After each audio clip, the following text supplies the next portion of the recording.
好多長輩有高血壓、糖尿病等慢性疾病，部分嘅藥物有機會令到佢哋嘅牙肉發炎、腫脹。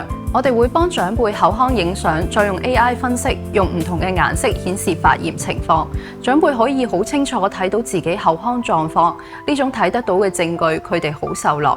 再配合小組教學，教佢哋刷牙、用牙線同漱口水，慢慢建立習慣，改善牙齦。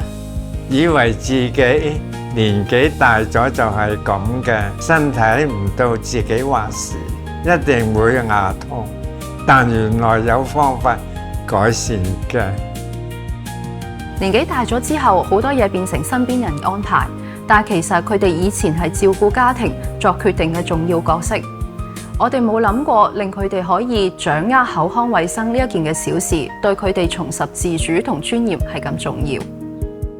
透過樂齡科技，健康變成睇得到，改變就可以更早開始。